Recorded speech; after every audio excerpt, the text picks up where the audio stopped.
Hey, hi, hello, welcome to Filmy Looks. నేను మీ Chandu. So world's biggest reality show big boss season 8 నుంచి and fifth వీక్లో mid వీక్లో and మన ఆదిత్య ఓం గారు ఎలిమినేట్ అవ్వడం జరిగింది. ఆయనతో small chit chat. Hello sir, ఎలా ఉన్నారు? So welcome home. So first of all చాలా డెలిగా ఉన్నారా లేదా కొంచెం ఏమన్నా బాధ, వేరే బాధ ఏమన్నా లేదా నిద్ర లేక ఓకే. తర్వాత ఇప్పుడే జస్ట్ బయటికి వచ్చాను. ఇప్పుడు వరకు ఫ్యామిలీతో కూడా మాట్లాడలేదు. ఓకే, మీరు నాకు కొంచెం టైం ఇస్తే సో నేను వెళ్ళి బయట ప్రపంచాల గురించి ఎక్కువ ఇబ్బంది పెట్టను. ఫ్యూ క్వశ్చన్స్ అంటే లైక్ అంటే బిగ్ బాస్కి వెళ్ళేటప్పుడు మీకంటూ బయట ఒక సెపరేట్ ఫాలోయింగ్ ఉంది, కొంచెం సినిమాలు చేస్తున్నారు, మంచి ఆర్టిస్ట్గా మంచి హీరోగా గుర్తింపు ఉంది. బట్ ఎందుకు బిగ్ బాస్ని చూస్ చేసుకున్నారు ఈ టైంలో? ఈరోజు జనాలు ఎక్కువ రియాలిటీ షోస్ చూస్తున్నారు. జనాలు ఎక్కువ ఇట్లాంటి షోస్కి ప్రిఫర్ చేస్తున్నారు. సో ఆ ఆలోచన అది మైండ్లో ఆ దృష్టిలో పెట్టుకుని నాకు జనాలతో ముఖ్యంగా తెలుగు ప్రేక్షకులతో మళ్ళీ కనెక్ట్ అవ్వాలని ఆ కోరికతో నేను బిగ్ బాస్కి వెళ్ళాను. ఓకే, అంటే ఏం నేర్చుకున్నారు బిగ్ బాస్లో? చాలా నేర్చుకున్నాను. అయ్యో, బిగ్ బాస్ అంటే it is a learning house, it is a school. Okay, అది ఒక 3-star ప్రిజన్ కూడా చెప్పొచ్చు, కానీ ఒక మంచి స్కూల్ కూడా చెప్పొచ్చు.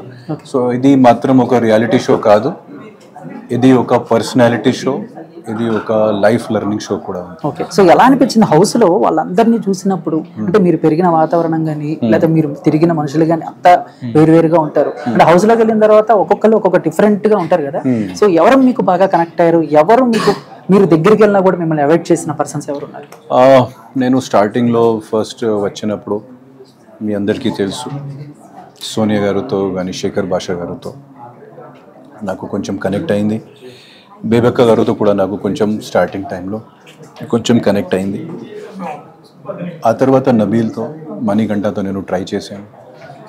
లాస్ట్ వరకు నాకు పృథ్వీతో కూడా కొంచెం కనెక్ట్ స్టార్ట్ అయింది. ఓకే, అండ్ సోనియా గారు మిమ్మల్ని లాస్ట్ వీక్ నామినేట్ చేస్తూ సో మీ మీద మీకే కాన్ఫిడెన్స్ లేదు కదా, మీరే వెళ్ళిపోండి అని అన్నారు. బట్ ఆవిడ వచ్చేసారు.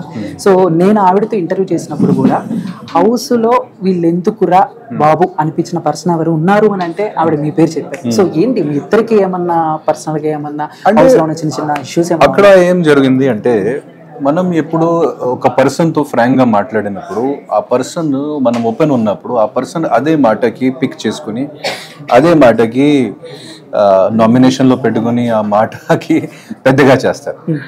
అక్కడ ప్రతి పర్సన్ ఆ 2 వీక్స్లో 3 వీక్స్లో నాకు ఇక్కడ నుంచి వెళ్ళాల్సింది ఉంది ప్రతి పర్సన్ అన్నారు. కానీ జస్ట్ నేను చెప్పిన మాటలకి సోనియా గారు అంత గట్టిగా పెట్టుకుని ఎలాగైనా మీకు ఇష్టం లేదు కదా ఇక్కడ ఉండడానికి, సేమ్ ప్రేరణ కూడా లాస్ట్ వీక్లో అది చెప్పాను. సో అది that is the style of that game. అవతల వాళ్ళకి మైక్రోస్కోప్తో చూడాలి, కానీ సెల్ఫ్ ఇమేజ్ అద్దంలో కూడా చూడు. That is that game. Okay, అంటే ఆదిత్య ఓం గారు బయట చాలా సాఫ్ట్గా ఉంటారు, కొంచెం ఎక్కువ మంచితనం ఉంది అని మాకు తెలిసిన విషయం.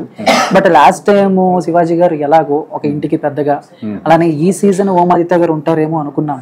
బట్ మధ్యలోనే రావడం పెద్దగా అంటే ఈరోజు ఎవరికి అంత పెద్దవాళ్ళు అంటే అంత ఇష్టం లేదు. అంటే లైఫ్లో ప్రతి దాంట్లో, సొసైటీలో కూడా హౌస్లో కూడా ప్రతి పర్సన్ ఇష్టమైనా చేస్తారు, కానీ గొడవ ఉన్నప్పుడు ఓన్లీ మాత్రం గొడవ ఉన్నప్పుడు పెద్దవాళ్ళు కావాలి. ఎందుకు ఇలా? సో అండ్ అక్కడ ఉన్న కంటెస్టెంట్స్ వాళ్ళు చిన్న పిల్లలు కాదు కదా, they are mature adults, some of them are achievers, celebrities. So నేను వాళ్ళకి ఎందుకు చెప్పాలి ప్రతి దాంట్లో ఇలా చేయి అలా చేయి? That is not me. Miss అవుతున్నారా హౌస్లో ఎవరినైనా లేదా ఏదైనా place? No not at all. ఎవరిని మిస్ అవ్వట్లేదు? Not at all. Okay, god bless them all. Okay, అంటే మీరు హౌస్లోకి వెళ్ళిన దగ్గర నుంచి ఇప్పుడున్న కంటెస్టెంట్లో అందరితో కంపేర్ చేసుకుంటే సో ఎక్కువ రెమ్యునేషన్ ఓం ఆదిత్య గారికి అని చెప్పి సోషల్ మీడియాలో రకరకాల వార్తలు వచ్చాయి. అండ్ ఒక 1 వీక్కి 3 lakhs వరకు తీసుకుంటున్నారు, అండ్ ఇప్పటి వరకు అయితే ఇంత తీసుకున్నారని చెప్పేసి వచ్చాయి కదా. ఇలాంటి వాటి మీద మీరు ఎలా రియాక్ట్ అవుతారు? So Bigg Boss remuneration correct అంటే సో బేసిక్గా ఎవరు ఓపెన్గా చెప్పరు, మీరు ఇంత ఓపెన్గా చెప్పడం వెనుక రీజన్ అది కరెక్ట్. సో హౌస్లో ఎవరు విన్నర్ అవుతారు, ఎవరు?